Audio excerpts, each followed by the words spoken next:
Assalamualaikum warahmatullahi wabarakatuh. Kami dari kelompok 2 mata kuliah pengolahan limbah dengan dosen pengampu Ibu Elvi Sunarsi, SKM MKes. Di sini saya Novita Yolanda sebagai moderator dan rekan saya Intan Amiza, Dewa Rizky, Elisa Rahma, Rizkatri, Cika Anissa, Putri Rizky, dan Nadia Tara sebagai pemateri. Di sini, kami akan menjelaskan tentang limbah gas dan partikel. Pengertian limbah gas dan partikel. Limbah gas dan partikel merupakan limbah yang disebabkan oleh sumber alami maupun sebagai hasil aktivitas manusia yang berbentuk molekul-molekul gas. Baiklah, selanjutnya saya akan menjelaskan sumber utama limbah. Pada umumnya, limbah gas dari pabrik bersumber dari penggunaan bahan baku, proses dan hasil serta sisa pembakaran. Pada saat pengolahan pendahuluan, limbah gas maupun partikel timbul karena perlakuan bahan-bahan sebelum diproses lanjut. Limbah yang terjadi disebabkan berbagai hal, antara lain karena reaksi kimia, kebocoran gas, hancuran bahan-bahan, dan lain-lain.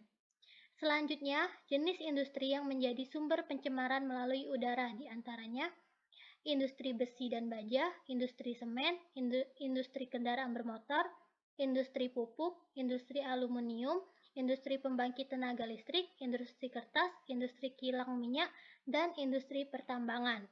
Selanjutnya adalah contoh limbah gas. Nah, contoh dari limbah gas itu adalah CH4 atau bisa juga disebut metana, SO2 dan SO3, NH4 atau amonia, CO atau karbon monoksida, dan CO2 atau karbon dioksida. Berikut adalah karakteristik limbah gas dan partikel. Karakteristik limbah gas yang pertama adalah penyulut, yang kedua adalah reaktif, yang ketiga adalah korosif, dan yang terakhir adalah toksik. Karakteristik penyulut artinya dapat menyebabkan kebakaran, sedangkan reaktif dapat menyebabkan ledakan, mengalami reaksi kekerasan, menghasilkan asap, uap beracun, atau campuran yang mudah meledak. Korosif artinya menyebabkan korosi pada logam, merusak bahan nilon, bahkan penyebab hujan asam. Toksik artinya limbah gas bersifat racun di atmosfer, berpengaruh terhadap tanam-tanaman dan sekaligus menghambat pertumbuhan mereka. Selain itu, dapat membuat daun-daun berwarna kuning kecoklatan. Partikel merupakan gas dispersi terdapat dalam atmosfer dan larutan. Partikel mempunyai sifat fisik dan kimia.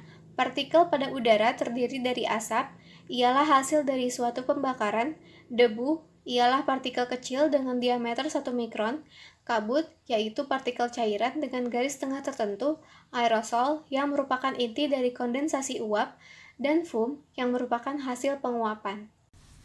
Selanjutnya, proses pencemaran udara. Di alam terdapat cadangan energi, misalnya minyak bumi, batu bara, kayu, dan sebagainya. Energi potensial ini dapat diubah menjadi energi mekanik terpakai melalui proses pembakaran. Karena pengubahan energi tidak efisien, maka tidak semua energi panas berhasil diubah menjadi energi mekanik. Misalnya untuk mesin bensin, efisiennya rata-rata di bawah 25%. Sisanya dibuang dalam bentuk panas dan gas. Dikarenakan proses pembuangan yang cepat dan banyaknya jumlah limbah buangan, membuat bekerjanya siklus dalam alam tidak mampu mengimbanginya. Akibatnya terjadilah pencemaran. Selanjutnya ada dampak pencemaran partikel. Secara sederhana, partikulat dapat diartikan sebagai salah satu substansi yang selalu ada dalam udara dan berpotensi mencemari udara. Udara itu sendiri secara umum adalah salah satu faktor pendukung kehidupan di muka bumi dan merupakan campuran gas-gas oksigen, nitrogen, dan gas lainnya. Sumber alamiah partikulat atmosfer adalah debu yang memasuki atmosfer karena terbawa angin. Sumber artifisial debu terutama adalah pembakaran, seperti batu bara, minyak bumi, dan lain-lain, yang dapat menghasilkan jelaga, yaitu partikulat yang terdiri dari karbon dan zat lain yang melekat padanya. Selanjutnya, dampak dapat terjadi terhadap yang pertama, manusia.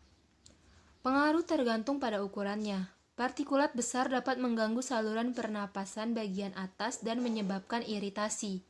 Selain itu, partikulat debu yang berterbangan di bawah angin menyebabkan iritasi mata. Yang kedua, lingkungan. Gangguan estetik dan fisik seperti terganggunya pemandangan, pelunturan warna, dan pengotoran bangunan. Merusak kehidupan tumbuhan akibat penutupan pori-pori mengganggu fotosintesis, serta mengubah iklim global regional maupun internasional. Pengolahan limbah gas dan partikel terbagi menjadi dua, yaitu pengurangan gas buangan dan penggunaan metode fisik kimia. Pengurangan gas buangan. Cara untuk mengontrol jumlah gas berbahaya dengan 1. Desulfurisasi. Desulfurisasi yaitu cara ini dapat dilakukan dengan menggunakan filter basah. Desulfurisasi ini dapat menghilangkan gas sulfur oksida sebagai hasil pembakaran bahan bakar. Dan yang kedua, menurunkan suhu pembakaran. Yang ketiga, menggunakan bahan bakar alternatif. Penggunaan metode fisik kimia. Yang pertama, metode fase gas. Metode fase gas yaitu digunakan untuk menyamarkan bau busuk yang tidak disukai dengan memberikan bau yang enak. Dan yang kedua, metode fase cair. Metode yang digunakan untuk penyerapan gas yang memiliki tingkat kelarutan yang tinggi pada zat cair.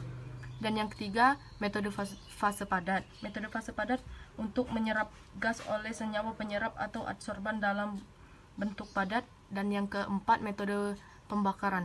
Metode pembakaran yaitu dengan cara membakar langsung gas senyawa organik pada tingkat suhu yang cukup sehingga dapat menghasilkan karbon dioksida dan air.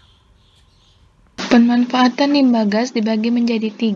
Yang pertama itu ada dry ice, yang kedua ada natrium karbonat atau Na2CO3, di mana gas CO2 direaksikan atau diabsorpsi menggunakan NaOH.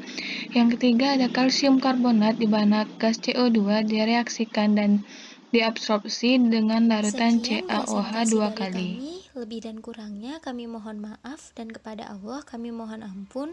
Wabillahi taufiq wal hidayah. Wassalamualaikum warahmatullahi wabarakatuh.